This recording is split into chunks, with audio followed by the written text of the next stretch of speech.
দেখে নেওয়া যাক। সেই সকালের ম্যারিনেট করা চিকেন সেটা রেখেছিলাম, আপনাদের দেখিয়েছি। তো সেই চিকেনটা দিয়ে আমি একদম আর কিছু না দিয়ে কড়াইতে সরাসরি চিকেনটা দিয়ে দিলাম। ম্যারিনেট করা চিকেন দিয়ে ফার্স্টে 6-7 মিনিট মতো আমি হাই ফ্লেমে নাড়িয়ে চাড়িয়ে নিলাম বেশ সুন্দরভাবে, মশলাগুলো যাতে কষানো হয়ে যায়। তারপর মিডিয়াম, তারপর লো ফ্লেমে দিয়ে আমি বেশ কিছুক্ষণ ধরে কষাচ্ছি। আর বন্ধুরা, সঙ্গে আমি ডিম সেদ্ধ আর আলু সেদ্ধ দিয়েছি। আলু আমার ফেভারিট, যদিও আমি হাই সুগারের একজন পেশেন্ট, কিন্তু বলতে লজ্জা নেই, আলু ছাড়া আমার কিন্তু ভাত খাওয়া হয় না। তো আলু আমার পাতে থাকতেই হবে, তাতে যা কিছু হয়ে যাক। সেই কারণে আর কেউ এরকম করবেন না, কিন্তু আমি করে ফেলছি, আমি লোক সামলাতে পারছি না। সবাই একটু মেনটেন করবেন। যদিও আলুটা বয়েল করার পরে জল ফেলে দিই, লবণ দিয়ে বয়েল করে নিই আগে, জলটা ফেলে দিয়ে সেই আলুটাই ইউজ করি। আমি খাই এক পিস খাই, বেশি খাই না, কিন্তু খাই। তো যাই হোক, তো সেই আলু আর ডিম সেদ্ধ এই যে দিয়েছিলাম, দেখা যাচ্ছে বন্ধুরা, দেখুন এই যে আমার কড়াইতে একবার দেখে নিই, অলমোস্ট ডান।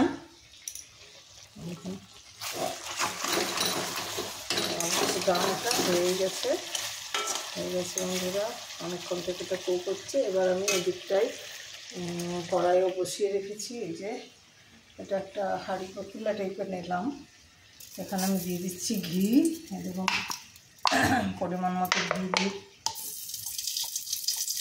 ঘিটা না ঠান্ডায় জমে গেছে, এটাই স্বাভাবিক, যদিও আমার একটুক্ষণ আগে বের করা উচিত ছিল বন্ধুরা। সরি, একটু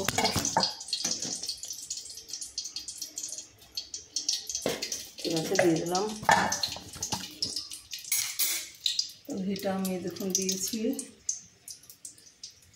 আর এদিকটাই লেয়ার করবো ভাতটা।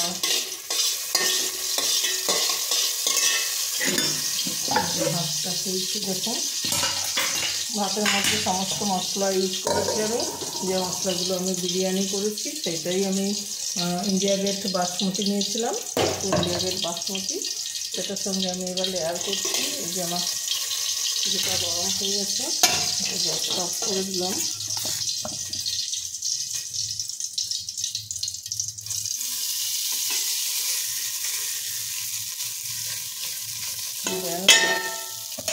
এখান থেকে আমি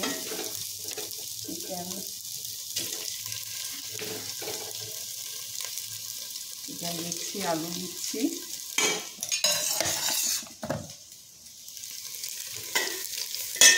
একদম লো ফ্লেমে বসিয়ে নিয়েছি আমি বন্ধুরা।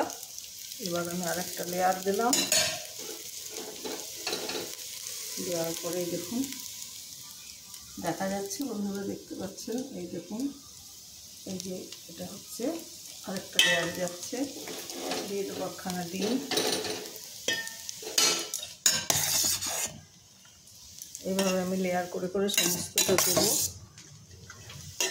চারিদিকে আমি এই মশলা মাখা ঝোল আলুটা দিচ্ছি। ঝোল ঠিক বলবো না, মানে একটু গায়ে যেটা থাকে সেটাই তো দিতে হয় বিরিয়ানিতে, তো আর ঝোল দিলে ভালো লাগবে না।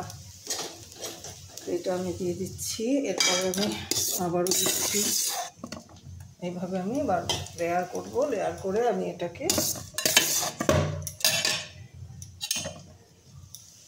সুন্দর করে ঢাকা দিয়ে দেবো। তারপর আমি দমে বসিয়ে রাখবো কিছুক্ষণ। মোস্ট আমার হয়ে গেছে, তাই আমার খুব বেশিক্ষণ টাইম লাগবে না এটা করতে।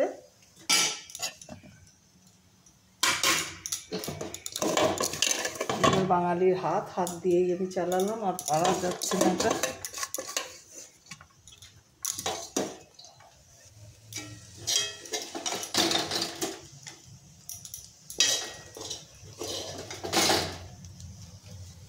হয়ে গেছে, দিয়েছি বন্ধুরা, এবার আমি ঢাকা দিয়ে দিচ্ছি।